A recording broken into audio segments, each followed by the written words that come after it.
Our next performer is a postdoc fellow in family medicine at OHSU in health equity and health policy with a focus on community of colors.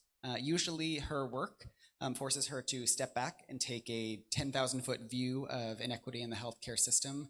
But the story that she is about to tell is about having to take a slightly closer look when COVID's hit a little bit closer to home. I'm really excited for the storyteller. Please welcome to the stage Dr. Estela Vasquez Guzman.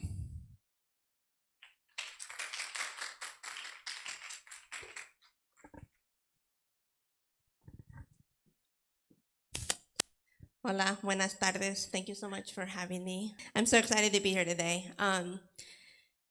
So I'm going to start with saying that I live in two worlds, and it's a constant struggle to live in two worlds. It's not code switching. I would actually describe it more as body switching. I engage in it every day, every minute, every second, and it's baffling, to be honest. The two worlds that define me and make me who I am, they bring together a mix of joy and pain, a mix of success and failure, a mix of who we are and who we could be. I'm getting tired of it, though. I'm getting tired of the shoulds. I should do this, I should do that, I should be this, I should dress this way, I should talk this way. And instead, I'm becoming more bold and more empowered to talk about my wants. I want change. I want transformation. And COVID-19 has given us that opportunity and that vision to reimagine a future where each human being can be their full and authentic self. COVID-19 in particular has emphasized and elevated the need for us to address the social determinants of health and the need for us to specifically have the healthcare system and institution to address the root causes of health and illness. It matters where you work. It matters what you look like. It matters who you know. Research upon research for decades have shown us that, and I am a medical sociologist. We've been studying this for a long time, and what we do is we just repackage and rebrand it. It's old wine in new bottles. And unfortunately, COVID-19 has made it hit home like no other event. It is about life and death. BIPOC community of colors, Black, Indigenous people of color, are suffering at disproportionately higher rates. And while our nation has come together to provide relief and to ensure there's access to vaccinations, I know I'm volunteering at clinics myself, a significant gap continues to persist. And those with high social cultural capital are still very different than those with low social cultural capital. And again, I live in both of those worlds. I am part of the high social cultural capital with my education and where I came from, but I'm also part of the low social cultural capital with where I come from with my family, working class, immigrant, mixed status, bilingual, and immigrant. And now I want to talk to you about my story with my uncle, because that is how COVID-19 really elevated and became real for me in many ways. My hands were shaking uncontrollably that day on March 14, 2021. I vividly remember it to this day. I got a phone call, my phone rang, and I thought, oh, it must be my mom just informing me or updating me about something. And instead, it was my other uncle, calling me to tell me that he is in the ER and he suffered a traumatic brain injury, fell from a cherry picker 20 feet above the ground. And actually, he wasn't even supposed to be working that day. He was there because it was COVID-19. And we needed essential workers. We needed essential workers to be out, to be picking the fruit, to be cleaning the buildings. And everyday essential workers, millions of them, are just sacrificing and risking their lives for themselves and their families. He didn't have a choice to stay home. He didn't have a choice to not be able to work and provide for his family.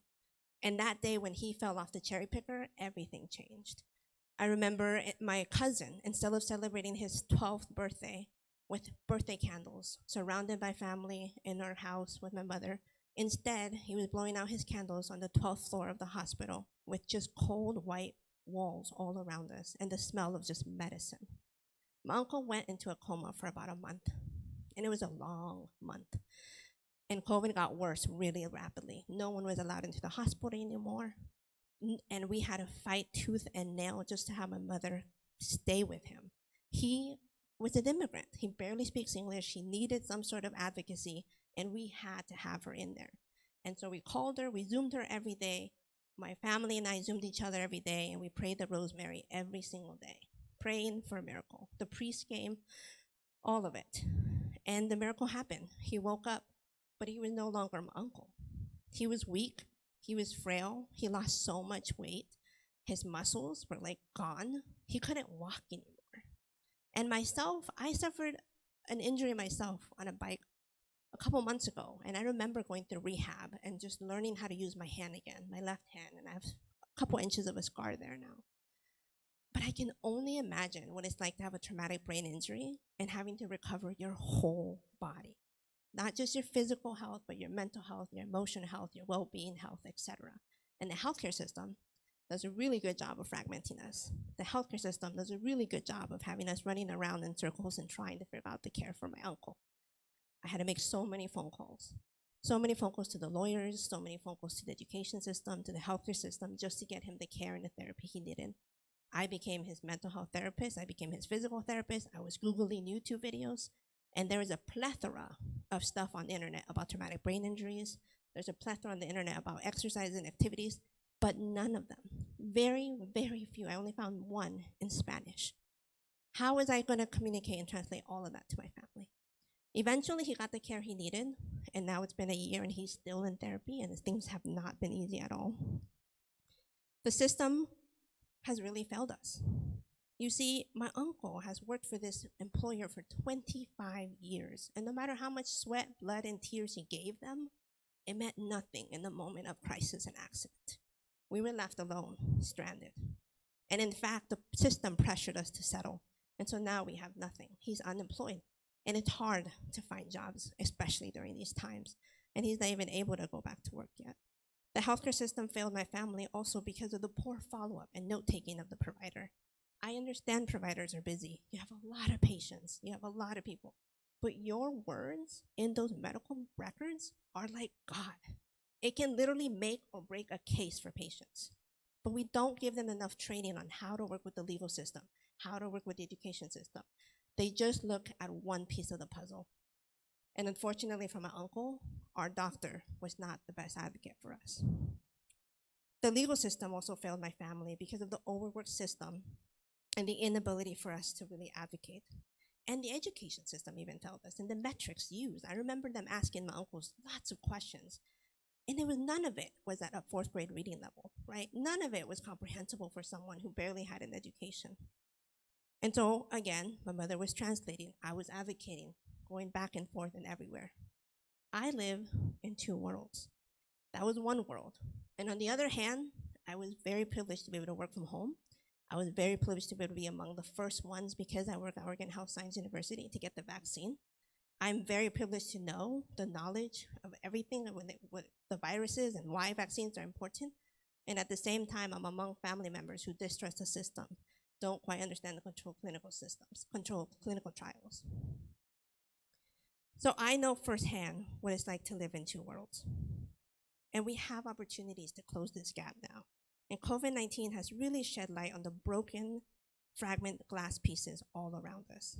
And we must create bridges so we are all stronger and can thrive no matter our skin color, our education level, or even our immigration status.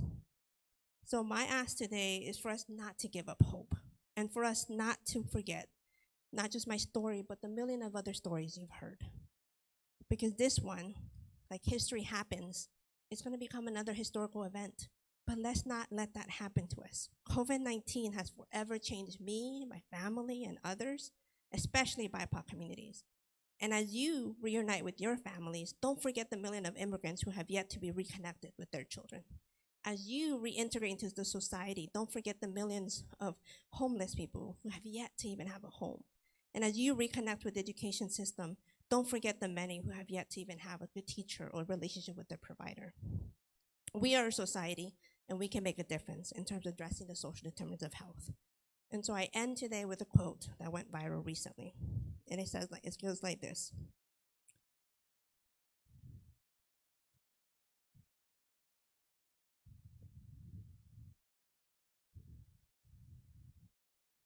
I dream of never being called resilient again in my life.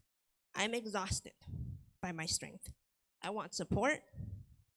I want softness, I want ease, and I want to be among kin, not patted on the back for how well I take a hit or for how many hits I take. So let's unite because together we're stronger. And we need to start addressing the social structures of our life. Thank you.